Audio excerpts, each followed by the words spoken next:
And welcome back. I'm Bill English, the publisher here at Bible and Business. I want to thank you for joining me again today. I'm beginning another series that's focused on the content in Chapter 4 of my book, A Christian Theology of Business Ownership, an introduction for Christian entrepreneurs on what the Bible has to say about owning a business. Chapter 4 deals with partnerships, the sticky, difficult area of partnerships. And in that chapter in the book, I go over 9 elements that build healthy partnerships and the 6 elements that kill healthy partnerships. In this video series, I'm actually going to add a 10th element to building healthy partnerships, and that's listed at the bottom here, chemistry. So I've been able to take all these healthy elements and make them C words, so to speak. Christianity, character, communication, compatibility, culture, commitment, compensation, conflict, competence, and chemistry. And in the coming videos in this series, I'm going to deal with each of these elements individually. And then after that, I will, in the same series here, after that, I will go over the 6 A's that kill healthy partnerships: abuse, affairs, addictions, apathy, arrogance, and so on and so forth. But I'll have a different slide for that at the right time. But before we get going, I'd like to invite you to head over to BibleBusinesscom, which is my website, and it's also a resource center for Christians who own businesses. I'd love to see you go over there and take advantage of the articles and the podcasts and some of the tools that we have available for download over at BibleBusiness.com. And while you're there, if you would, please subscribe to my newsletter. That way I can stay in touch with you and you can stay up to date about what I'm doing here at BibleBusiness.com. So let's go ahead and get going on the 10 elements that are needed to create healthy partnerships. And as we go through each of these 10, I want you to know something, that if you're missing any one of them in your partnership, you'll probably can thrive okay, but it's going to introduce some additional complexities. If you're missing any 2 of them, you will find that you're going to be in a difficult partnership. So just think about this for just a moment with me, if you would. Look at Christianity, character, communication, compatibility, culture, commitment, compensation, conflict. In other words, the ability to resolve conflict, actually, competence, and chemistry. If you're missing any 2 of these, just pick any 2. Your partnership's going to be difficult. So, for example, if you don't have good communication and you don't have good commitment, it's going to be a difficult partnership, right? If you don't have a good culture, or if you're not able to resolve conflict, it's going to be a difficult partnership. If you don't have good chemistry and there isn't a lot of competence in your partnership, it's probably not going to work very well.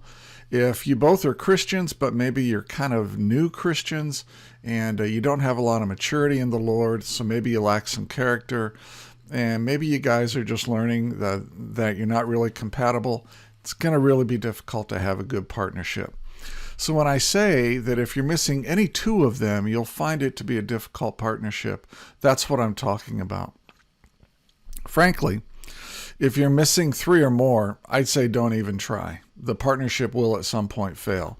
So if you're missing character, if you're missing good communication, if you guys just aren't compatible, maybe in terms of what you want out of the business or what you want out of the partnership, if the compensation is off base and one of you is compensated way more than the other, and there's no apparent reason why that should be. By the way, I'm not a big fan of partners always being compensated the same amount, but there has to be reasons for differences in compensation. If you guys can't resolve conflict, if there's an imbalance in chemistry or an imbalance in competence, maybe one of you is highly competent and the other one is not. Really, if you're just missing any one of these 3 elements, then I'm just going to suggest that it really becomes difficult for the partnership to work. And so I'm just going to say, don't even try. Just walk away. Find a different way to do your business, or find a different way to have a governance structure to your business. So let's take a look then at this first element, and we're going to, I call it Christianity, but it's really about faith, an alignment of faith in the partnership. So I'm going to start out by making 5 points right off the bat here. First of all, I think it's best, but I don't think it's required to form a partnership with someone who has a covenant relationship with God. And you're going to see why here in just a little bit. And the reason for that is because many partnerships in business are not clean two-person entities where both know the Lord, both are committed to Him, they both go to the same church, they both have a very similar faith. Most partnerships are not like that. And I think requiring your business partner to have similar theological beliefs, while that may be preferred, I don't think it's necessary in my view, and I don't think the scriptures require it. And we're going to see why here as we go through this video. Those with whom we have theological differences might make great business partners. This is really the other side of the previous point. Requiring your business partners to have similar theological beliefs, I don't think is required, and I don't think it's absolutely necessary, although they do have to have similar values, right? And that's so the fourth point states it just from the other side. They don't have to have theological unanimity in order to make great business partners. In other words, there can be theological differences between the partners, and they can still be great business partners. And let's remember that we're not forming a new church. We're not getting married. We're forming a business relationship. And that business relationship is probably as much contractual as it is covenantal. And we'll take a look at that here in just a minute as well. Now, I do think that discernment is going to be needed here. So I don't think that we're going to be able to say, if others are not Christians in the partnership, then you can't join that partnership. Although I will suggest that the fewer the number of partners in the business, the more important alignment on values and all of the other elements that build healthy partnerships is going to be necessary. There's a lot of accounting firms, a lot of legal firms, a lot of firms that do financial planning where they have tens and in some cases hundreds of partners.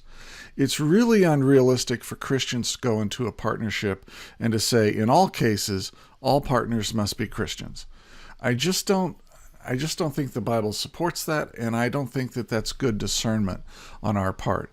It would mean that we would be prohibiting Christian attorneys, for example, joining partnerships with several hundred partners, or Christian accountants and CPAs joining accounting firms with several hundred partnerships. To me, that just isn't realistic, and it removes an area of business where we can be salt and light. So I would prefer that we really have discernment in this area and not have a hard and fast rule on the other partners being Christians in order for us to join a partnership. And part of the reason for that is because the partnership is a legal entity, not a covenantal entity. Partnerships are contractual. They're not covenantal. Even though they may have a covenantal flavor to them, they are a legal relationship that necessarily is going to be time limited. And I'll talk about that time piece here in a little bit.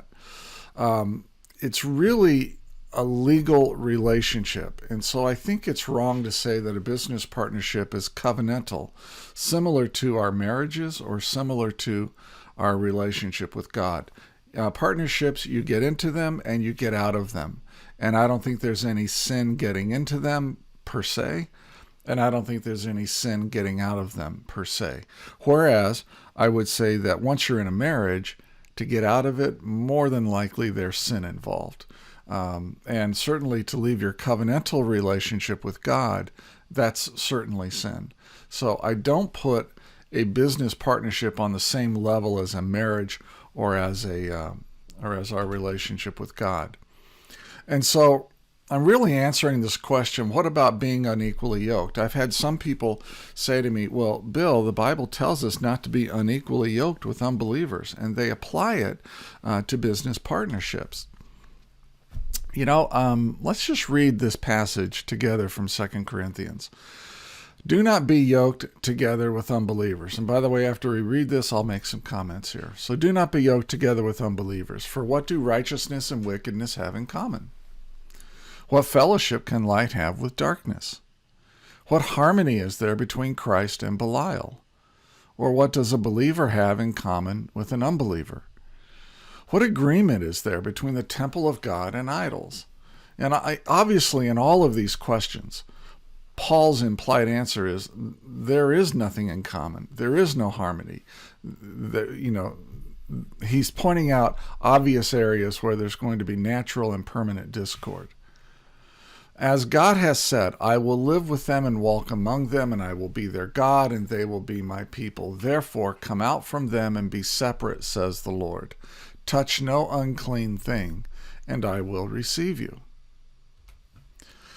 The phrase unequally yoked here in the Greek means to avoid becoming mismatched with someone through forming an intimate relationship or a close association that is both imbalanced and is difficult to exit.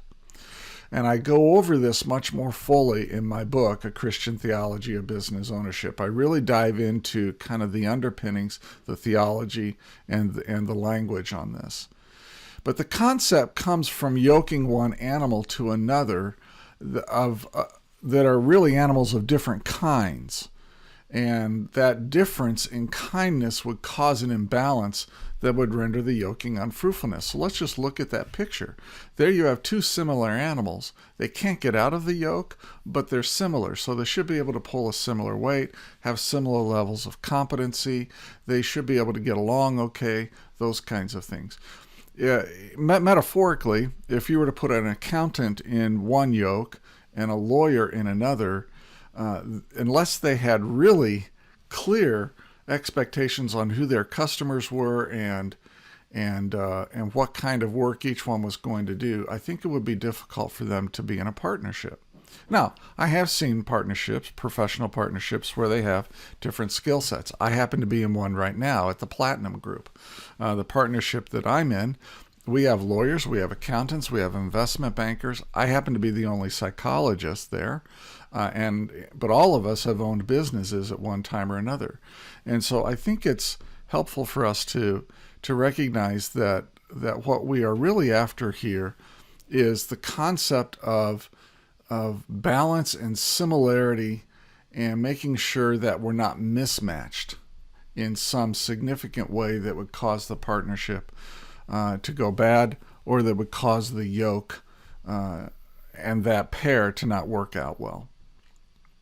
And again, I'm going to come back to this in the third point. Because the partnerships are primarily contractual in nature, I think Christians should look at their business partnership through the lens of ensuring that their close associations do not hinder their covenant relationship with God or fulfilling their stewardship responsibilities to Him. It just seems to me that that our ability to fulfill our covenant relationship to God is primary over everything else, and that our partnership should not get in the way of that. And so I just listed some red flags here. If you're considering getting into a partnership, look, if the partnership is producing a product or service that is sinful, that's obviously a red flag. If joining the partnership will cause you to sin, that's going to be a red flag. If it makes it difficult to be faithful to God because they're demanding such allegiance within the partnership, then I think that might be a red flag for you.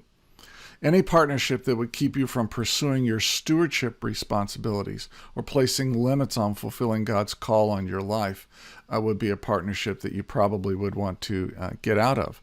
And again, partners who demand the business become the most important priority in your life, I think that would be a red flag too. We went over some red flags. Here are some elements that I think need to be in every partnership.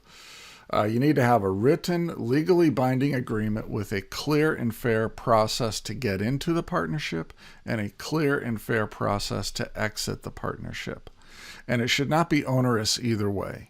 If it's really onerous getting in, then it's going to be onerous getting out.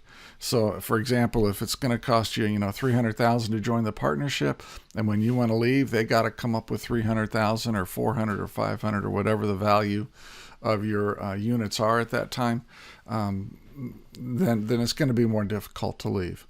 You want to have partners, and you want to have an agreement who will not hinder your covenant relationship with God. We've already talked about that. And again, make sure that your products and services pass biblical muster, that they don't cause others to sin, they don't cause your customers to sin. They don't cause you to sin. And you can look literally God in the face and say, my partnership did not cause me to sin or cause others to sin. There's also some undeniable truths that we have to realize about partnerships. And this is especially true in family businesses. Partners change over time. They just do. We all do. Hopefully we're all changing. God is working on our sanctification. We're becoming more and more like him all the time, right? But count on your partner changing, count on you changing. And that's why it's a legal agreement. It's not a covenant like marriage, where we say in marriage, till death do you part, I will be with you. We don't say that in business partnerships. So because the partners change over time, the nature and the quality of the partnerships change over time. So I want to go back to the first slide here real quick and just look at this list again. These things over time, these 10 elements over time are going to change. It's not that they might change, it's that they will change. And that's why in your partnership, you have to have written ways to get in and out, and you have to realize that partnerships always end. There's always an end to a business partnership. They never last forever. And so if you're not delivering what you committed to deliver to the partnership and to the business, when it comes time for you to either choose not to deliver those things or you can't deliver them anymore, then it's time for you to get out. And you need to have the intestinal fortitude and, frankly, the ethical backbone, the character to say, it's time for me to leave. This is one of the biggest problems in family businesses, is when the founders get to a certain age, they're really not providing the same value that they did, but they still want to maintain control. And ethically, I think there's a real problem with that. I think there's a real problem with partners who are aging and who are getting, they're slowing down, naturally so, and understandably so, but they're not providing the same value that they used to provide, and yet they expect to have the same control and the same pay and the same compensation and all that. Just doesn't seem fair to the other partners or the other family members in my book. So let's remember that partners change over time. Partnerships by default then change over time, and partnerships always end. So here's our review for today. It's preferred that you have partnerships with Christians, but it's not required. I don't think the scriptures require it, although as a Christian business owner, I'd rather be in business with Christians who know the Lord and love the Lord than those who are not. I think it's more difficult to be in business with a bunch of people who are not Christians. All partnerships end, so each partner should be legally protected. All partners change over time, therefore all partnerships change over time. And certainly when looking at getting into or out of a partnership, consider the other 9 elements besides this element. Consider all 10 before entering or exiting a partnership. Now, in my next episode, we're going to look at the second C, and we're going to look at character and how good character helps build healthy partnerships, and bad character really helps tear down partnerships. And so I hope you'll join me for that, and I hope you'll really join me for this whole series on the elements that build healthy partnerships and the elements that tear them down. I'm Bill English, the publisher here at Bible and Business. I want to thank you for joining me today. I hope you go out and make it a great day. Take care.